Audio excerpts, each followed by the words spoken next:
Annapolis Fire, who responded, and then the Federal Bureau of Intelligence, the FBI, provided intelligence information throughout. And so I am very, very thankful to the law enforcement that responded to the threat that was made.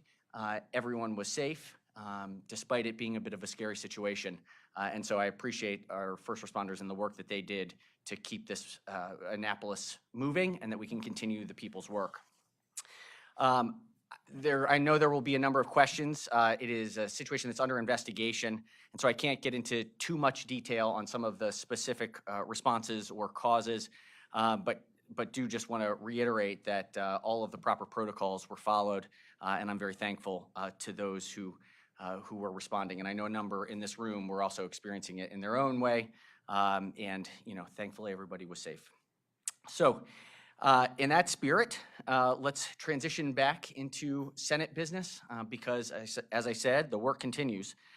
Yesterday, we saw the passage of our juvenile reform bill pass second reader on the Senate floor.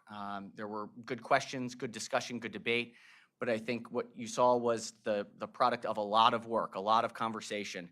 And so it wasn't contentious in the Senate. It was reasonable and thoughtful conversation about how best to deal with the situation at hand. And I'm proud of the work that we're moving forward this year.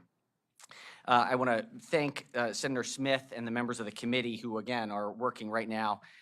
If there is a moment during voting, the chairman will join us for questions on this issue and any other related to judicial proceedings.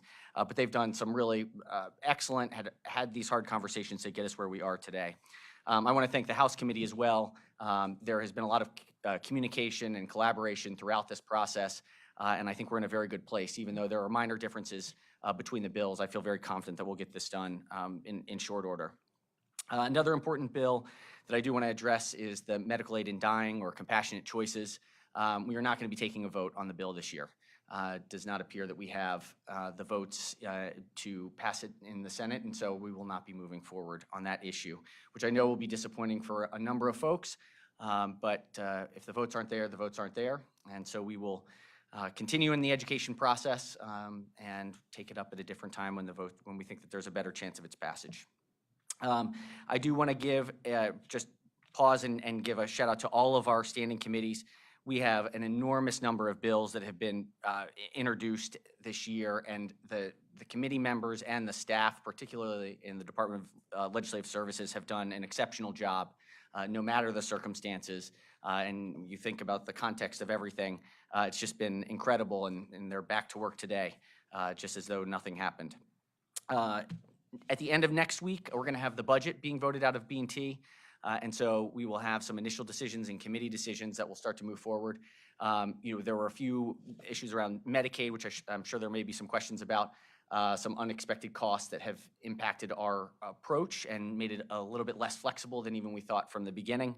But we're going to navigate it well, and I have no concerns on that front. I want to thank Chair Gazzoni and all of the members of B&T for what they will be doing. The one other note is just that the Board of Revenue Estimates will be meeting next week, and so that will be one little additional data point that we'll have to incorporate into our final budget process. And I feel confident that we'll be able to handle whatever those projections suggest. So with that, I'm going to hand it over to Senator Ben Brooks, who's going to talk about education financing transparency. Senator Brooks. Good morning, everyone. For the record, I'm Senator Brooks, represent the 10th Legislative District in Baltimore County. And the bill I will be talking about is SB 1026, and that has to do with transparency in education, and we call it the Education Transparency Act. Yeah. But the implementation of the blueprint, coupled with the influx of federal dollars, relief and funding, has compounded the concern of the black box spending in public education. Yeah, the blueprint calls for additional reporting in a series of input that the Blueprint Oversight Committee and a pending new budget tracking software for the school system. And primarily what these presentations, what opportunity offers, instill accountability. And what that means is that this will give the accountability to the local government and commissioners so they can track and see what the expenditures are going to be. Now, what this bill does not do, it does not give the counties additional authority to make decision makings about the school budget. And it does not mandate any new procedures on the part of the board. But what it does do, it gives the counties access to more complete and timely information so that they can make sure that they do their budgets properly and in a timely manner. And it provides the counties with a tool to anticipate their educational cost over the period of time. Making uniform financial reporting standards and the expectation from all schools in the county government. Empowering Maryland taxpayers and families to make sure that they can see exactly what those school dollars are being spent for and see exactly how the educational dollars are being allocated to the school. So this is a way of, here again, of additional transparency to make sure that the monies that are being spent for the school, there's complete transparency in that respect. Yeah. So this here again will allow the parents and the teachers and the taxpayers themselves to see exactly how those school dollars are being spent. Here again, not additional information being delineated to putting in additional work on the board, but the information that's already available in law. This presentation of this money will be allowed to. They will be allowed to make that to see those numbers without having any additional orders. I'm sorry, without having any additional challenges from the budget. Yeah. So, thank you. Thank you. All right. I think Senator Smith may be joining us in just a bit, but until then, questions? Yeah, please. President, good morning. Good morning. Need to transition back from yesterday, please. There was 3 people I had chatted with who were on campus, and they received no alert, no text message, email about the emergency that happened. They found out through people right here in this room. I just want to check, sir, is there any type of protocol to let folks know about what emergencies such as what happened yesterday? Certainly. And look, in any situation, the most important thing is to have clear lines of communication. And I am incredibly proud of the response that happened, but there were a lot of lessons learned. The speaker and I have been talking about this issue for quite a while. Given the construction that's happening on campus, we have been very concerned about having clear lines of communication. And in fact, on Monday of this week, we had entered into an agreement with Motorola for a rave alert system, which would allow for geofencing and text messaging alerts for anyone on campus, which would have proactive messaging and the ability to send messages in a moment. Of course, that contract was signed on Monday and is in the process of being built out. Do I wish we had it yesterday? Of course. And we've learned an important lesson that we have places where we can improve. I feel very confident that the procedures are in place, and the speaker and I have been harping on this for a while, that clear lines of communication are key. We had the other issue in January earlier with the threat from the number of state capitals. This is something that we've been keenly aware of. Mr. President, I have a question for you or for Chair Smith about the juvenile justice legislation. What in this legislation do you feel will prevent any of your constituents' cars from being stolen or from children getting their hands on guns? Sure. For the auto theft, well, good morning, everyone. For the auto theft, we differed a little bit from the House, but what we did is we made it a mandatory SINs petition, which means there has to be a process in which the judge, the child's attorney, or the public defender, and the state will come together and decide a course of action, and they'll be able to get training and services for that youth that's involved. So no option for detention in that instance. So that will help. There's also a piece for DJS to develop deterrence and training methods and supports for auto theft. That's also put into the bill. DJS has already started working on it, but this codifies that requirement. With regard to guns, it opens up some of those firearms offenses to delinquency jurisdiction, which is discretionary, but it does because firearms are inherently dangerous, and there are some very limited circumstances in which someone has to be in supervised housing because their home situation is not good, or because the individual's a threat to themselves or to our society. So there are two prongs that I think will help. I think there are balanced measures that have been done in consultation with the state's attorneys, the public defenders, and DJS. Not everyone agrees on every aspect of the bill, but we think we've struck that balance. But there's nothing in the bill that prevents it from happening in the first place. These are I think, responsible. no, the part about training and deterrence with DJS, that is all preventative and also supportive once it happens. The point, though, is once it does happen, folks are going to have the supports and the services that they need to make sure that it doesn't happen again, and it's not a carceral solution.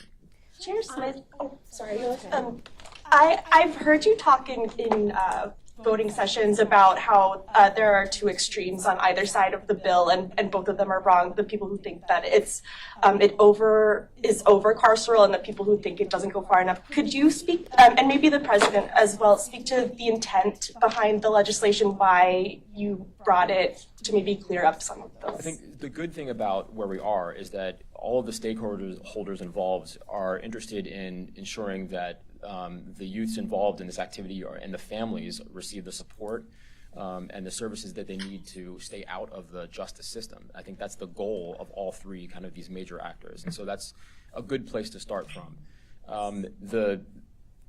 Wherever you lie on this spectrum, there are conversations happening on the fringes, and I think what we've tried to do as a committee and as a body is to strike that balance between ensuring that the entire system is held accountable, but that folks are not enmeshed in the criminal justice system such that they can't be productive members of society once they have an interaction. So a lot of that is preventative, but as I've said very many times in JPR, we too often deal with the ex post. And so we've taken a look at how we can be more proactive, and I think this bill and the Governor's Office of Children and $111 million that we were here 2 weeks ago talking about, and the $24 million we put into services and programs for DJS. These are all proactive, comprehensive approaches that deal with the proactive preventative and also, hey, when it happens, making sure that youth is put back on the right course. Speaking on that, though, when it comes to the House version compared to the Senate version, the House version, I understand, has the mandatory diversion program for the first-time offenders. With the SINS petition, can you just explain what happens if a juvenile does go out and steal a car again, perhaps the second time? In the House version, they would then go to the delinquency path. Do you have concerns that the SINS petition process might not work for these kids the first time, and what happens if it does happen again? So I think there was a misnomer with what SINS was for a long time, and I think that we struggled with that in the interim. This does not allow for an informal adjudication, which means that you are going to go to a court for this SINS process, and it's going to be an adversarial process. The only difference is that you can't be on supervised detention. You can't go to a detention facility. You can be ordered to a group home. You can be ordered to intense services and treatment. We think this is the more elegant and proper and balanced approach. We are going to conference, and we'll see where we land, but that's where we are right now. But it's sure. Look, for delinquency jurisdiction. Well, that's another reason why. Before JJRA went into effect, and that's the number we can use because that's when these charges were eligible for the 10, 11, 12, 2/3 of that population was considered to be incompetent to stand trial. And what that happens is that puts you on a path of ensuring that person regains their competency, which essentially what that means is they're not getting services and they're going to be home with no supervision and no services. That's the worst outcome. So what we did was we carved out this, auto theft piece to ensure that there's going to be direct delivery of services in a more expeditious manner. From the way it's been explained to me in terms of the SINS petition process and the services that are recommended is that it's not mandatory. The services aren't mandatory. So how are you convinced that the services that will be provided to these young car thieves will actually be followed? So, it is a court order, and you are subject to court jurisdiction and a contempt of court order. And if you follow that along, there are sanctions, and people can even be incarcerated for violating a court order. So it is mandatory, and there are actual mechanisms to ensure that folks stay on the path and actually adhere to the court order. So it is a court order. Okay. through that SINS petition. I'm sorry, I won't get too in the weeds, but this Yeah. is a legitimate question. Senator Carter offered an amendment in committee the other day that would have required 10 to 12-year-olds found in possession of firearms to also go through a diversionary or SINS process. It was rejected. Could you talk a little bit about the reasoning? And that's the delineation between car theft and firearms offenses. Firearms, and this is a policy choice. Firearms are inherently dangerous, and we have a serious, health crisis with regard to gun violence in Maryland. Sometimes that will necessitate someone being under supervised housing, and because of whatever's happening in the house, and because of whatever is the individual's doing out in the community. It's a very, very serious offense, and that's why we drew that line. I know you've mentioned a little bit about some of the key differences between the House and the Senate bills. Can you just kind of summarize what those are? I'm actually not intimately familiar with all of what the House did, but I think one of the ones that were highlighted is that for auto theft, they did the first offense diversion program, and then that person goes back to delinquency jurisdiction.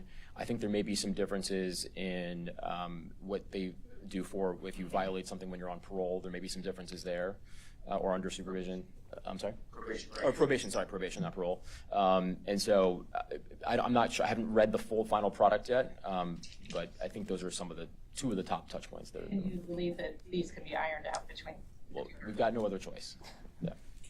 Chairman Smith, we got an update from the president too about medical aid in dying today. I'm wondering if you're able to speak to how close it was at the end when you decided not to move forward, and sort of what changed maybe in the debate from the beginning when there was some optimism that it might pass this year. As a sponsor, prior sponsor of the bill, I was very optimistic and terribly disappointed when we didn't have the votes. We're 1 to 2 votes shy. I think that as folks got closer to the vote and had more in-depth discussions with their constituents, folks just expressed unreadiness to move on it at this time. And I'm obviously very disappointed, but you have to respect the decisions of the individual senators who are listening to their constituents and listening to their conscience on this issue. Does that end the debate on this subject for at least the term? I don't know about that's a Senate President question, but for this year, it's certainly it's over. Why not actually bring it up for a vote? No, look, I told every member of this committee that on issues like this, that it's a vote of conscience. It's so personal. It's such a tough issue. You saw what happened a couple of years ago on the floor, that if they were to come to me and say, hey, look, I'm expressing unreadiness, I cannot vote for this bill, that I would honor that. I'll just add, sometimes I think this is an important thing for all committees for many issues, is that sometimes when a bill's not ready because the votes aren't there, it doesn't mean that it won't ever be ready. And so if somebody goes on record voting against something, it is harder to then change a vote in the future unless you want to give people more time to do it. It's just once it's on record, it just makes it more firm. And I think this is one that in time, maybe things will change with more education and more discussion. And so it's best to just know that it's just not happening this year. I'm sorry if you may have said this, but on the Motorola contract, when will that materialize? Well, certainly we're going to expedite the contract as quickly as possible. We want to get it right, and we want to have all of the information available, and we won't roll it out until it's ready, because we don't want to have something that people are relying on that's not fully ready and tested. But I'm hopeful that before the end of session we'll have something that is in place. But I don't want to, it's got to be accurate and real. And we'll incorporate as part of the after action of what happened yesterday with the new technologies that we will have available. We will incorporate that in the after action to make sure that we know at what points in the system we could intervene with a real alert system. And that would be for people like in the State House and the office buildings, the campus, what area would? My understanding is it has two capabilities where you can put numbers in ahead of time, so you can pre-populate, people can sign up for emergency alerts, and it has the capacity to geofence certain areas so that you can send messages to phone numbers that are geofenced in a location. But obviously we have to test all of that to make sure that it's functional. Following up on that, who's responsible for the implementation of that system? Is it the legislature?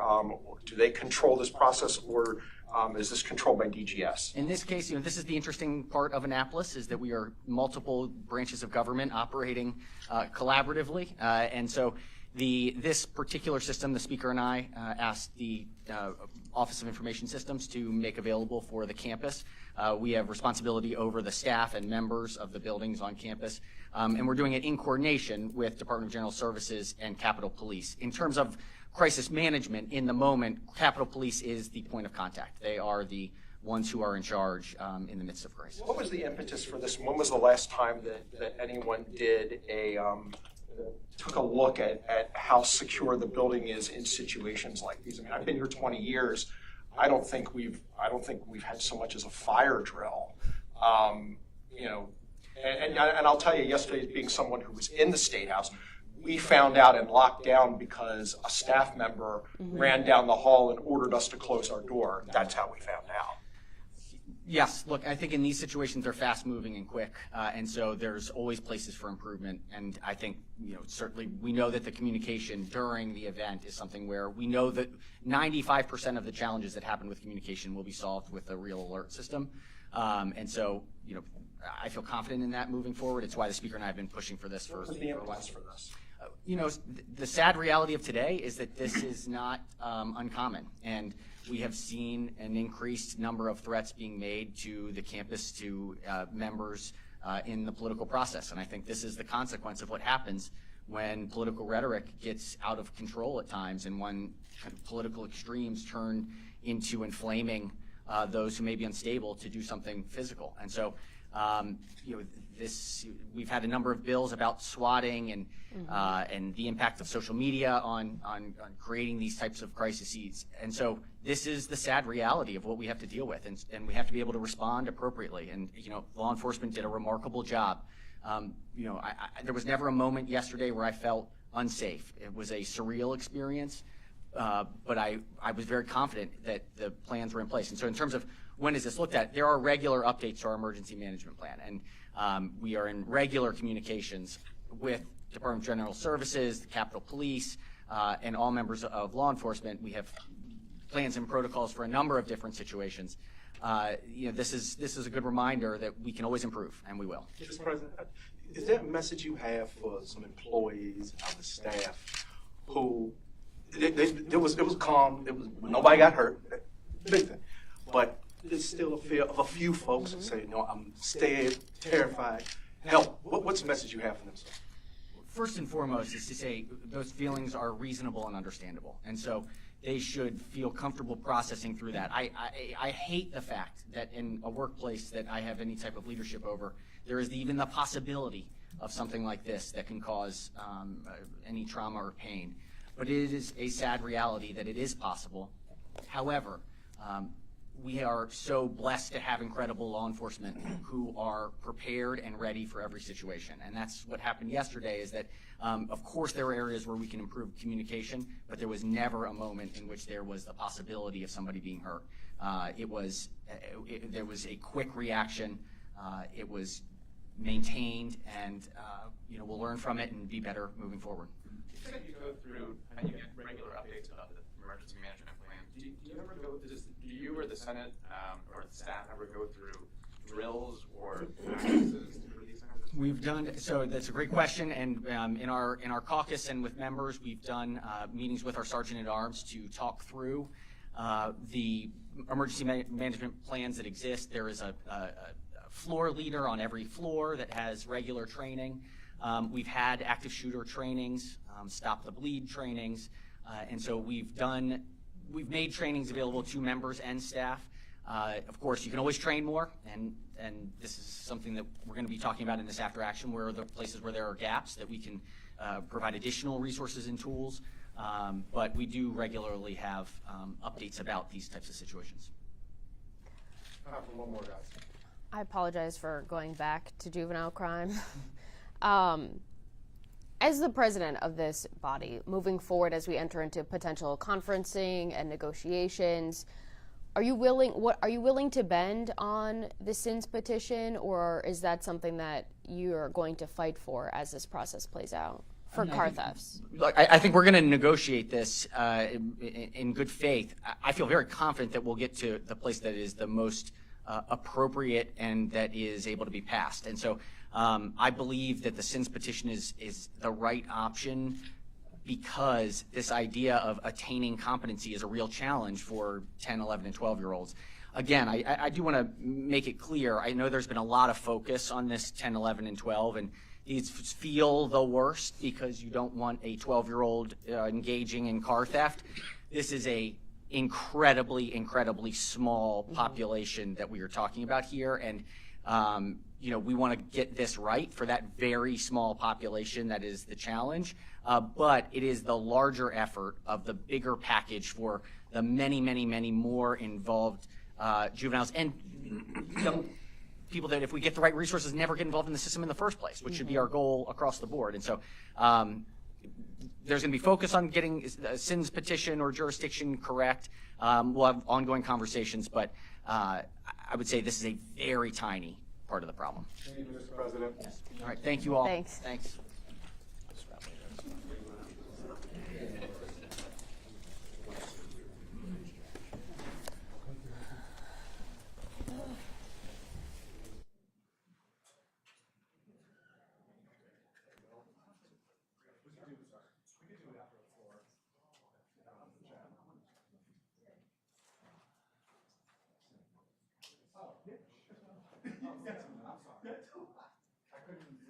Don't worry about it. Yeah.